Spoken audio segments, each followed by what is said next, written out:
All right. Hello, everyone.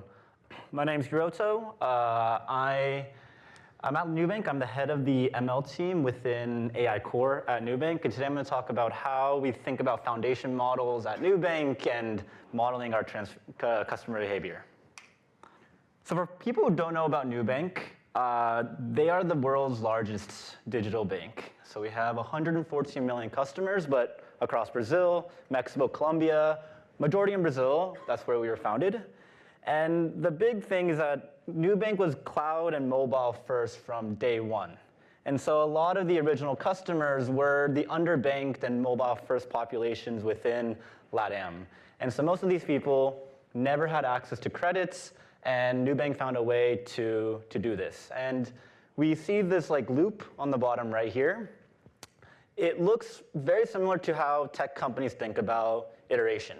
You get more customers, more engagement, more data, make optimizations, make the product better, more customers. And this is deliberate. They were trying to have this engineering mindset from day one and how that could really power a bank. And so Nubank has this AI-first vision, where if you compare Nubank to a big tech, there's a lot of problems that are very, very similar in the overlap, right?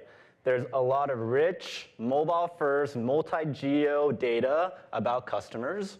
For a bank, a lot of it is transaction data. There's tons and tons of critical model applications that can be powered by better models. And small model improvements can create outsized value for Nubank, as well as big techs. However, for a big tech, and I worked at LinkedIn for 4 years on the ads AI team, you can do rapid, risky iteration cycles because every wrong decision is not going to change or destroy a company. At a bank, this is not the case. So you have to kind of navigate both the complexities of the product as well as the regulations in the financial industry. And you have to kind of overcome this policy layer culture that is part of banks in general. And so Nubank approached this problem by acquiring Hyperplane. So I was a founding engineer at Hyperplane. We started in 2022, and we got acquired by Nubank in 2024 with the idea that, OK, how do we get our foundation model technologies at Hyperplane? And instead of creating a foundation model platform for all banks, we really focus on Nubank and try to drive impact there. And so this is the key bet. Can you use predictive foundation models to help propel a bank to become AI first? And so our approach was very simple, right? And our approach was about productionization. And we thought about 3 different things. First, you ingest more and more unstructured data sources.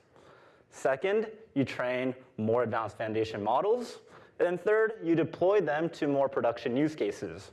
And so when you look at it, kind of the grand vision, it looks something like this, where you have a lot of these incredibly rich behavioral data sources at Nubank, like transactions, transfers, account data, your product usage. And then you build more and more powerful foundation models that can ingest this data.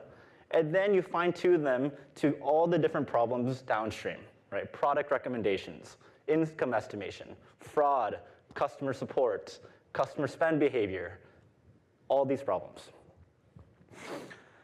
So I'm going to talk today about over the first 6 months, what we did.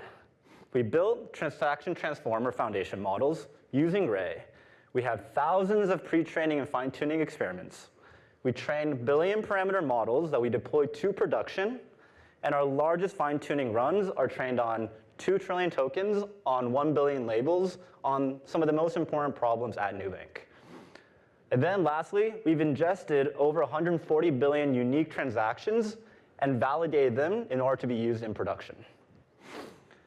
From a project point of view, we've been able to onboard 9 different project use cases, build challenger models for 7 of them, and actually get 3 of them productionized in 6 months.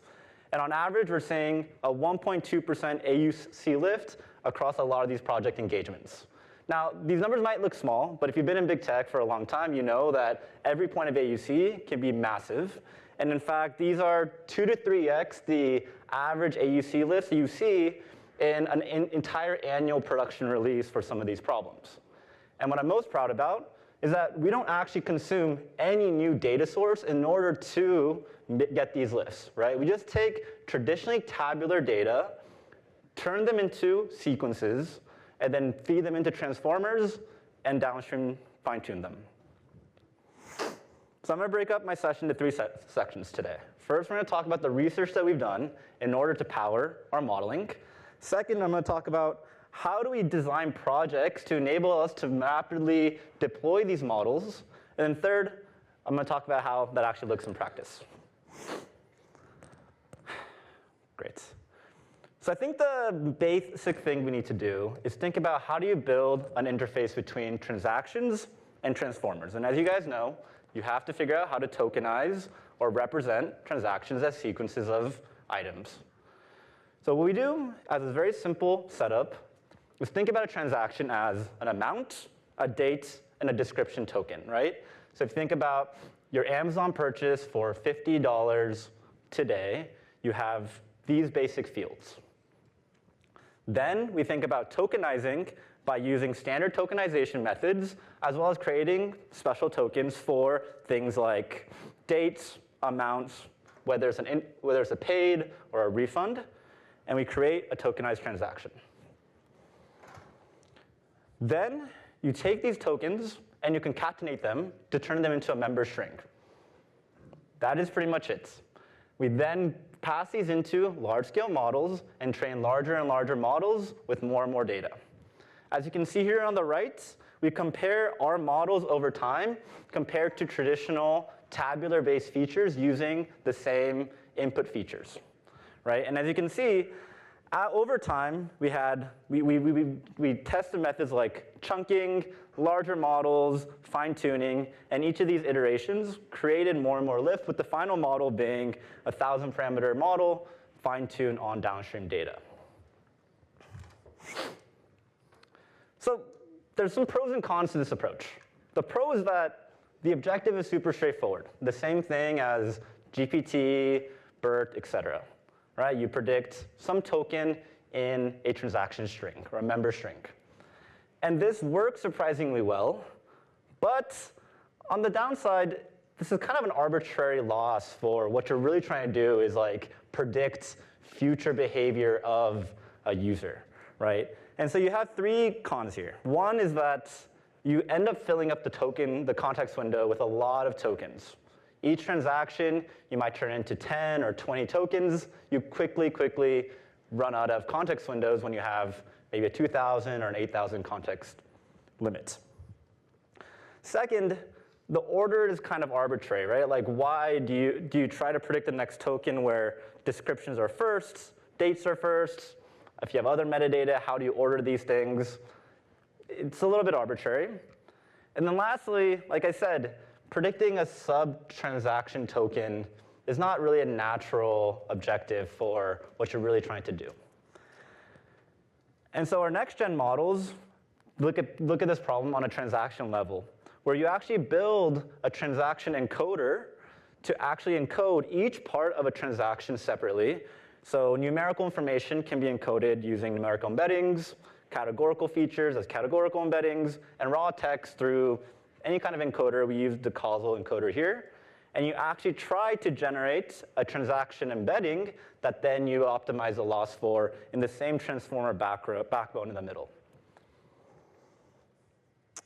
The great part here is that now each transaction only fills up 1 token in the context window. And so we were able to see improvements like a 57% improvement in training time, a 240% improvement in the transaction capacity, and an 0.15 relative AUC improvement. Right? So now instead of being able to fit 200 transactions in a transaction window, you can fit 2,000 or 4,000 or 8,000, which is great. Lastly, we think about the problem of joint fusion versus late fusion. So typically when you approach this problem, you might generate an embedding, like a user embedding, from your transaction history. And you might take that embedding, blend it with tabular features, and try to get a better model. Right? And in the case of a bank, tabular information is very important. You have bureaus that create a lot of information that is important for a bank. And you also might have information about a user's identity. However, we found that this late fusion approach was suboptimal. And when we moved to a joint fusion approach, where you train the entire transformer backbone at the same time as the tabular features, we get another 0.3 AUC lift from this approach. All right. So these are kind of the two main areas of research that we actively work on, is these transformer backbones and then these joint fusion, these fusion techniques. Awesome. Okay, next I'm going to talk about the project design for our foundation model work. So first, we were a small startup that was tasked to go in and figure out how to effectively and efficiently push foundation models across all of Nubank. And so what we did do is make sure to leverage what existed within Nubank, which was many, many years of dealing with data infrastructure, model governance, and model deployments, which, of course, at a bank are very, very important problems to solve, as we mentioned before. So what we did was found the three areas that we felt was necessary to build these foundation model projects. And this was sequence data processing, the usage of GPUs and heterogeneous clusters, and then the ability to train large-scale transformers and DNNs. Right, so if you look at the green line here, you see like a typical tabular ML project. It goes through a raw data store. You maybe have like a CPU cluster in order to generate large-scale tabular features. And then you use like a linear or a large-scale tree model with maybe hundreds or thousands of tabular features, and you push it into a productionization engine. For our case, we use the same exact raw data store, but however, we created from scratch, how do we process and transform sequence data? How do we use GPUs and heterogeneous clusters? How do we train these models? And then follow the exact same productionization path afterward. And so within each project, we created a template that can be copy and pasted for each use case. And this template used four main areas. On the top left is AI research. This is what we talked about before. It's about pre-training, DCNV2, post-training, and then we're doing some early work on safety and explainability. The second is a lot of effort done on transaction data processing. So a lot of these models are using raw data sources instead of tabular features, which requires a lot more new efforts in monitoring and validations to make them safe for production. Right? Leakages become very hard to find when you start to use this kind of data, and we have an entire team dedicated to make sure that we're validating and monitoring the data in order to be safe for use. On the right, we have a bunch of internal tools that we built. Now, typically, on an ML project, you can have 1 or 2 engineers per project who work together to generate model lifts. But now that we're working on foundation models, we have dozens of engineers working on the same exact model. And this requires a whole new set of tools that we built in-house in order to make sure that folks are aligned and working in the same direction. And then lastly are the core pipelines that bring everything together. And this is where we use Ray to make sure that all of our data, training, and inference pipelines can be scaled to any use case and to all the different projects. And so I talk a little bit here about how we use Ray.